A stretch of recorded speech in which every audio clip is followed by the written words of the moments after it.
வணக்கம். மே 20ஆம் தேதி இன்னைக்கான 2வது பதிவு. பங்குச்சந்தையில் நடந்த சில விஷயங்களை விரைவாக பார்க்கலாம். முக்கியமான தகவல், நான் செபி ரெஜிஸ்டர்ட் அட்வைசர் கிடையாது. நம்ம சேனல்ல இருந்து எப்போதுமே ஸ்டாக் ரெக்கமெண்டேஷன்ஸ் கிடையாது. யூடியூப் சேனல் மட்டும் இல்லைங்க, மற்ற சோஷியல் மீடியா பிளாட்ஃபார்மான இன்ஸ்டாகிராம், வாட்ஸ்அப், டெலிகிராம்ல இருந்து கூட நாம ஸ்டாக் ரெக்கமெண்டேஷன்ஸ் வழங்குவதில்லை. மேலும் பணத்தை வாங்கிட்டு எந்த சேவையும் வழங்குவது இல்லை. பல போலியான குரூப் இயங்கிட்டு இருக்கு. தயவு செய்து ஜாகிரதையாக இருங்க. இந்த வீடியோவில் காட்டக்கூடிய அனைத்து கம்பெனிகளும் வெறும் இன்ஃபர்மேஷனல் பர்பஸ்க்காக மட்டுமே முதலீடு செய்யுங்கன்னு சொல்கிற வீடியோ கிடையாது. எந்த ஒரு முதலீட்லையும் ரிஸ்க் இருக்கும். ரிஸ்க் புரியாமல் இன்வெஸ்ட் செய்யாதீங்க. ரிஸ்க் புரியலனா தயவு செய்து இன்வெஸ்ட்மெண்ட்டை தவிர்த்துருங்க. நம்ம ருபி டிரைவர் சேனலை ஆதரிக்கிற அனைத்து நல்ல உள்ளங்களுக்கும் நன்றி. நம்ம மார்க்கெட் ஓப்பன் ஆகிறதுக்கு முன்னாடி உலக மார்க்கெட்ஸ் எப்படி இருந்ததுன்னு பார்க்கும்போது நேற்று யூஎஸ் மார்க்கெட்ஸ் ஃப்ளாட்டாக இருந்தது. மூடிஸ் யூஎஸ்ஏடைய கிரெடிட் ரேட்டிங்கை டவுன் கிரேட் பண்ணியிருந்திருக்கிறாங்க. அதற்கு பிறகு நேற்று மார்க்கெட் ஓப்பன் ஆனது ஃப்ளாட்டாக க்ளோஸ் ஆகிருக்கு. பெரும்பாலான யூரோப்பியன் மார்க்கெட்ஸ் நேற்று க்ரீனில் தான் க்ளோஸ் ஆகியிருந்தது. இன்றைக்கி நம்ம மார்க்கெட் ஓப்பன் ஆகிறதுக்கு முன்னாடி ஏஷியன் மார்க்கெட்ஸ் எப்படி இருக்குன்னு பார்க்கும்போது பெரும்பாலும் க்ரீனில் தான் ட்ரேட் ஆகிட்டு இருந்தது. குறிப்பாக கிஃப்ட் நிஃப்டி 0.32% க்ரீனில் ட்ரேட் ஆகிட்டு இருந்தது. நம்ம மார்க்கெட் ஓப்பன் ஆகிறதுக்கு முன்னாடி எடுத்த ஸ்க்ரீன்ஷாட் இது. சில இண்டிவிஜுவல் ஸ்டாக்ஸ் மற்றும் செய்திகள் விரைவாக பார்க்கலாம். சில தினங்களுக்கு முன்னாடி நாம் செய்தி பார்த்துருந்தோங்க, சிங்கப்பூர், ஹாங்காங், தாய்லாந்து போன்ற இடங்களில் கோவிட் கேசஸ் அதிகரிக்குது அப்படின்னு. இப்போ இந்தியாவில் ஆக்டிவ் கேசஸ் 257 எக்கனாமிக் டைம்ஸ்லேருந்து கிடைத்த டேட்டா. எல்லாமே மைல்டு கேசஸ் தான், எதற்கும் மருத்துவமனை அனுமதி தேவைப்படலைன்றது அதே செய்தியில் சொல்லியிருக்கிறாங்க. ஆப்பிளுடைய வெண்டரான ஃபாக்ஸ்கான் தமிழ்நாட்டில் 12,800 கோடி ரூபாய் முதலீடு செய்ய இருக்கிறாங்கன்னு சிஎன்பிசி டிவி 18 அப்டேட் கொடுத்துருக்குறாங்க. ஜூன் குவார்ட்டரில் யூஎஸ்ஏல விற்பனை ஆகக்கூடிய ஐஃபோன்ஸில் பெரும்பாலும் இந்தியாவிலிருந்து தான் வரும்னு ஆப்பிளுடைய சிஇஓ டிம் குக் தெரிவிச்சிருக்கிறாரு. ரஷ்யா யுக்ரைன் போர் குறித்தான அப்டேட். யுஎஸ்ஏ அதிபர் டொனால்ட் ட்ரம்ப், ரஷ்யா அதிபர் புட்டின் 2 பேரும் 2 மணி நேரம் ஃபோனில் பேசியிருக்கிறாங்கன்னு என்டிடிவியில் அப்டேட் கொடுத்துருக்காங்க. அதற்கு பிறகு அமெரிக்கா தரப்புலேருந்து என்ன சொல்லப்பட்டிருக்குன்னா, உடனடியாக சீஸ்ஃபயருக்கான பேச்சுவார்த்தை 2 நாடுகளும் யுக்ரைன், ரஷ்யா பேச்சுவார்த்தையில் இறங்குவாங்கன்னு அமெரிக்கா தரப்பில் சொல்லியிருக்கிறாங்க. ஆனால் ரஷ்யா தரப்பில் எந்த காலகட்டமும் சொல்லாமல் ஆமாம் பேச்சுவார்த்தை நடக்க போகுதுன்றது மட்டும் சொல்லியிருக்காங்க. ஆனால் உடனடியாக நடக்க போகுதுன்றது ரஷ்யா தரப்புலேருந்து சொல்லப்படலை. தகவல் நம்ம கிடைத்தது என்டிடிவியிலிருந்து.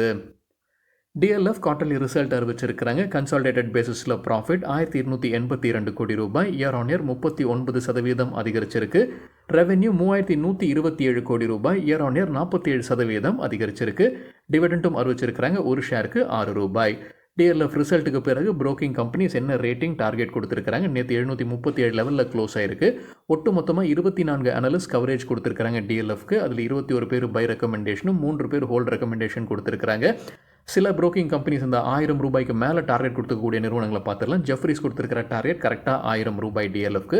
ஆக்சிஸ் கேபிட்டல் 1060 ரூபாய், ஜேஎம் ஃபினான்ஷியல் 1000 ரூபாய், Kotak securities 1020, Elara capital 1050, ICICI direct 1000 ரூபாய், நுவாமா வெல்த் 1040, எஸ் ரிசர்ச் 1054 ரூபாய் டார்கெட்டாக கொடுத்துருக்குறாங்க டிஎல்எஃப்க்கு.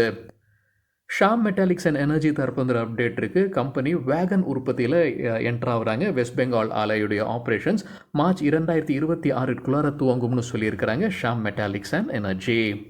eastmytrip.com குறித்து எக்கனாமிக் டைம்ஸ்லேருந்து கிடைத்த ஒரு தகவல். கம்பெனியுடைய சிஇஓ நிஷின் பித்தி மீது விசாரணை நடைபெறுது. மகாதேவ் பெட்டிங் ஆப் ஸ்கேம் கீழ் தான் இந்த விசாரணை நடைபெறுது. என்ஃபோர்ஸ்மெண்ட் டைரக்டரேட் இந்த விசாரணையை நடத்துகிறாங்கன்னு எக்கனாமிக் டைம்ஸில் தகவல் கொடுத்துருக்குறாங்க. New India assurance company quarterly result அறிவிச்சிருக்கிறாங்க. மணி கண்ட்ரோல்லேருந்து கிடைத்த டேட்டா. டிவிடெண்டும் அறிவிச்சிருக்கிறாங்க, ஒரு ஷேருக்கு ₹1.80. ஸ்டாண்டலோன் பேசிஸில் கிராஸ் ரிட்டர்ன் பிரீமியம் 11,433 கோடி ரூபாய், இயர் ஆன் இயர் 8% அதிகரிச்சிருக்கு. ப்ராஃபிட் 346 கோடி ரூபாய், இயர் ஆன் இயர் 2% விழுந்திருக்கு. ஆப்ரேட்டிங் ப்ராஃபிட் 516 கோடி ரூபாய், இயர் ஆன் இயர் 147% அதிகரிச்சிருக்கு. ஐடி செக்டரில் நொமுராக்கு பிடித்த ஸ்டாக் இன்ஃபோசிஸ். கொடுத்துருக்கிற டார்கெட் 1720. நேற்று க்ளோசிங்லேருந்து ஒப்பிடும்போது 10% அதிகரிப்பதற்கான வாய்ப்பு இருக்குது. இன்ஃபோசிஸ் நிதியாண்டு 2026 கைடன்ஸ் என்ன கொடுத்துருக்காங்க. ரெவென்யூ க்ரோத் கான்ஸ்டன்ட் கரன்சி பேசிஸில் 0-3% இடையே இருக்கும்னு சொல்லியிருக்காங்க. 2025 கைடன்ஸ் அவங்க கொடுத்தது 4.5%-5% 5% இருக்கும்னு. நிதியாண்டு 2026 அவங்க கொடுத்துருக்கிற guidance revenue growth constant currency பேசிஸில் 0-3% இடையே. அமி ஆர்கானிக்ஸ் உடைய ஷேர்ஸை கோட்டெக் மஹிந்திரா மியூச்சுவல் ஃபண்ட் வாங்கியிருக்கிறாங்க. 1.65% ஸ்டேக் வாங்கியிருக்கிறாங்க. 13,48,000 ஈக்விட்டி ஷேர்ஸ். ஒரு ஷேர் விலை 1,115 ரூபாய்னு வாங்கியிருக்கிறாங்க. மணி கண்ட்ரோல்லேருந்து கிடைத்த டேட்டா இது. யார் விற்பனை செய்திருக்கிறாங்க? ப்ரொமோட்டர்ஸான நரேஷ்குமார் மற்றும் சேத்தன் குமார் 6.59% ஸ்டேக்கை விற்பனை செய்திருக்கிறாங்க. Eris life sciences quarterly result அறிவிச்சிருக்கிறாங்க. கன்சாலிடேட்டட் நெட் ப்ராஃபிட் 94 கோடி ரூபாய், இயர் ஆன் இயர் 31% அதிகரிச்சிருக்கு. ரெவென்யூ ஃப்ரம் ஆப்ரேஷன்ஸ் 705 கோடி ரூபாய், இயர் ஆன் இயர் 28% அதிகரிச்சிருக்கு. CMS info systems quarterly result மற்றும் டிவிடெண்ட் அறிவிச்சிருக்காங்க. டிவிடெண்ட் ஒரு ஷேருக்கு ₹3.25. இது இல்லாமல் ஸ்பெஷல் டிவிடெண்ட்டும் அறிவிச்சிருக்காங்க, கூடுதலாக ₹3. ஸோ ஒட்டு மொத்தமாக ₹6.25. இதற்கான ரெக்கார்ட் டேட் மே 23. Q4க்கான நெட் ப்ராஃபிட் 98 கோடி ரூபாய், இயர் ஆன் இயர் 7% அதிகரிச்சிருக்கு. ரெவென்யூ ஃப்ரம் ஆப்ரேஷன்ஸ் 162 கோடி ரூபாய், இயர் ஆன் இயர் 4% விழுந்திருக்கு.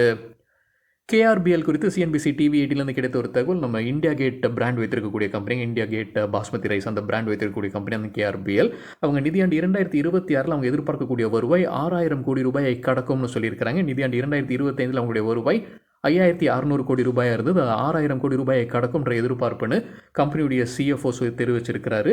குறிப்பாக எக்ஸ்போர்ட் அதிகரிக்கும்ன்ற எதிர்பார்ப்புன்னு சொல்லியிருக்கிறாங்க.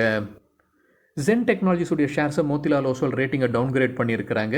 பையிலிருந்து நியூட்ரலாக குறைச்சிருக்கிறாங்க. கொடுத்துருக்கிற டார்கெட் 1750. அவங்க சொல்லியிருப்பது எதுனா, இன்னும் கீழே வந்து ஒரு பெட்டர் ப்ரைஸாக இருக்கும் வாங்குவதற்கு, ஷேர்ஸை வாங்குவதற்கு. ஸோ இப்போ இருக்கக்கூடிய ப்ரைஸ் கொஞ்சம் அதிகமாக இருக்குது.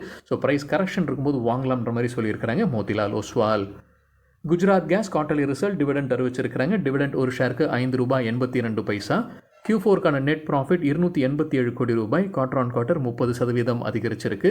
ரெவென்யூ 4102 கோடி ரூபாய், குவார்ட்டர் ஆன் குவார்ட்டர் 1% விழுந்திருக்கு. பாரத் பிஜ்லி கம்பெனியுடைய ஷேர்ஸை மஹிந்திரா மேனுலைஃப் மியூச்சுவல் ஃபண்ட் விற்பனை செய்திருக்கிறாங்க. 1 லட்சம் ஈக்விட்டி ஷேர்ஸை விற்பனை செய்திருக்கிறாங்க. நேற்று இந்த ஸ்டாக் வந்து லூசர்ஸ் வித் ஹை வால்யூம் பட்டியலில் இடம் பிடிச்சிருக்கு அப்படின்றது குறிப்பிடத்தக்கதுங்க. மஹிந்திரா மேனுலைஃப் மியூச்சுவல் ஃபண்ட் 0.88% ஸ்டேக்கை விற்பனை செய்திருக்கிறாங்க. வேன்பரி லிமிடெட் தரப்புங்கிற அப்டேட் இருக்குது. மகாராஷ்டிரா ஆலையில் பிரேசில் அத்தாரிட்டிஸ் GMP சர்டிஃபிகேட் வழங்கியிருக்கிறாங்க. குட் மேனுஃபேக்சரிங் ப்ராக்டிஸ்க்கான சர்டிஃபிகேட் கிடச்சிருக்குன்னு சொல்லியிருக்கிறாங்க. குவெஸ்காப் குவார்ட்டர்லி ரிசல்ட் டிவிடெண்ட் அறிவிச்சிருக்கிறாங்க. டிவிடெண்ட் ஒரு ஷேருக்கு ₹6. Q4க்கான டோட்டல் ரெவென்யூ 3656 கோடி ரூபாய், இயர் ஆன் இயர் 3% அதிகரிச்சிருக்கு. ப்ராஃபிட் ஆஃப்டர் டேக்ஸ் பார்க்கும்போது நஷ்டத்தில் இருக்கிறாங்க. 95 கோடி ரூபாய் நஷ்டம். போன வருடம் இதே குவார்ட்டரில் 40 கோடி ரூபாய் லாபத்தில் இருந்திருக்கிறாங்க. அசோக் லேலண்ட் இன்றைக்கி நல்லா பர்ஃபார்ம் பண்ணியிருக்கிறாங்க. 3% அதிகரித்தது. காலையில் வீடியோவில் நம்ம செய்தி பார்த்துருந்தோங்க. அசோக் லேலண்ட் மே 23 போனஸ் குறித்து முடிவெடுக்க இருக்கிறாங்க. அது கூட ஒரு காரணமாக இருந்திருக்கலாம். இன்றைக்கி இன்ட்ராடேயில் 3% அதிகரித்ததற்கு. வாரி எனர்ஜிஸ் இன்றைக்கி இன்ட்ராடேயில் 3% அதிகரித்ததுன்னு சிஎன்பிசி டிவி 18ல் அப்டேட் கொடுத்துருக்காங்க. ஒரு செய்தியும் சொல்லியிருக்கிறாங்க. 100% ஸ்டேக் வாங்குறாங்க அவங்க காமத் டிரான்ஸ்ஃபார்மர்ஸ் பிரைவேட் லிமிடெடில் 293 கோடி ரூபாய்க்கு. ஏர்டெல் தரப்புல அப்டேட் இருக்குது. பாஸ்டல் விற்பனை செய்திருக்கிறாங்க ஷேர்ஸை. இந்த தகவல் நம்ம முன்னே பார்த்ததாங்க. இந்த சிங்கப்பூர் டெலிகாம் தான், சிங்டெல் அவங்க தான் விற்பனை செய்திருக்கிறாங்க. பாஸ்டல்ன்ற நிறுவனம் வழியாக தான் அவங்க ஸ்டேக் வைத்திருக்கிறாங்க. மே 16 ஷேர்ஸை விற்பனை செய்திருக்கிறாங்க. புது அப்டேட் என்னென்னா, அவங்க முன்ன வைத்திருந்தது 9.5% ஸ்டேக். இந்த டிரான்சாக்ஷனுக்கு பிறகு அது 8.3% குறைச்சிருக்கிறாங்க. அத்திசை லிமிடெடுக்கு புது ஆர்டர் கிடச்சிருக்கு. மைக்ரோ ATM சப்ளை செய்யக்கூடிய ஆர்டர். அதோடைய மதிப்பு 59 லட்சம் ரூபாய். யார்கிட்ட இருந்து? Alwar central cooperative bank limited Rajasthan கிட்டேருந்து. இன்றைக்கி இன்ட்ராடேயில் 5% அதிகரித்தது அத்திசை லிமிடெட். ஜாகல் ப்ரீபெய்ட் ஓஷன் சர்வீசஸ்க்கு ஒரு புது கான்ட்ராக்ட் கிடைக்குது. White oak investment management private லிமிடெடுடன் 3 ஆண்டிற்கான கான்ட்ராக்ட். என்ன தொகைக்குன்ற தகவல் கம்பெனி வெளியிடலை. நியூக்ளியஸ் சாஃப்ட்வேர் எக்ஸ்போர்ட்ஸ் தரப்புல அப்டேட் இருக்குது. கம்பெனியுடைய chief financial officer Surya Prakash ராஜினாமா செய்திருக்கிறாரு. ஃபைசர் டிவிடெண்ட் அறிவிச்சிருக்கிறாங்க. ஒரு ஷேருக்கு ₹35. அது இல்லாமல் ஸ்பெஷல் டிவிடெண்ட் ₹100 அறிவிச்சிருக்கிறாங்க. இந்தியாவில் 75வது ஆண்டு ஃபைசருடையது. அதற்கு ₹100 ஸ்பெஷல் டிவிடெண்ட். அது இல்லாமல் கூடுதலாக இன்னொரு ஸ்பெஷல் டிவிடெண்ட் ₹30. ஒரு நிலம் விற்பனை செய்வதன் வழியாக அவங்களுக்கு லாபம் கிடைச்சிருக்கு. அதனால் ஒரு ₹30 ஸ்பெஷல் டிவிடெண்ட். ஸோ ஒட்டு மொத்தமாக ₹165 டிவிடெண்ட் அறிவிச்சிருக்கிறாங்க ஃபைசர். அதற்கான record date July 9. HFCL limited தரப்புல அப்டேட் இருக்குது. கம்பெனிக்கு கிடைத்த புது ஆர்டர் 174 கோடி ரூபாய். யார்கிட்ட இருந்துன்னு சொல்லலை. அது ஒரு டொமஸ்டிக் டெலிகாம் சர்வீஸ் ப்ரொவைடர்னு மட்டும்தான் சொல்லியிருக்கிறாங்க.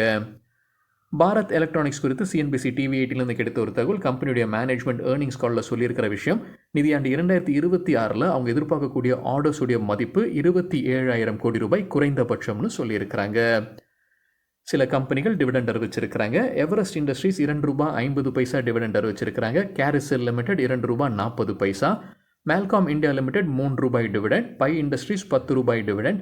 Power grid corporation ₹1.25. HEG limited ₹1.80. Jayshree tea 50 dividend. Redington limited ₹6.80. அதற்கான ரெக்கார்ட் டேட் ஜூலை 4. நேற்று ரிசல்ட் அறிவித்த சில கம்பெனிகள் இன்றைக்கி எப்படி பர்ஃபார்ம் பண்ணியிருக்கிறாங்க. நம்ம காலையில் 11:30 மணி அளவில் எடுக்கப்பட்ட data. Power grid corporation of India இன்ட்ராடேயில் 2% விழுந்தது. பாரத் எலக்ட்ரானிக்ஸ் 2% அதிகரித்தது. DLF 6% அதிகரித்தது. பெட்ரோநெட் LNG 3% விழுந்தது. நியூ இந்தியா அஷூரன்ஸ் கம்பெனி வாலட்டைலாக இருந்திருக்கு. 2% பாசிட்டிவ், 2% நெகட்டிவ். ஜேகே பேப்பர் 5% விழுந்தது. கரூர் வைசியா பேங்க் 4% அதிகரித்தது. Restaurant brands Asia burger king 10% அதிகரித்தது. எரிஸ் லைஃப் சயின்சஸ் 4% அதிகரித்தது. சிஎம்எஸ் இன்ஃபோ சிஸ்டம்ஸ் 4% வீழ்ச்சி. குஜராத் கேஸ் 6% அதிகரித்தது. ஆனால் இந்த வீடியோ சேர நேரத்தில் ரெட்டில் ட்ரேட் ஆகிட்டு இருக்கு. ஃபைசர் 12% அதிகரித்தது. குவெஸ்காப் 10% வீழ்ச்சியை பார்த்தது இன்னைக்கு இன்ட்ராடேல. சரிங்க, இதுதான் சில விஷயங்கள் என்னுடைய பார்வைக்கு எட்டியது. நன்றி, வணக்கம்.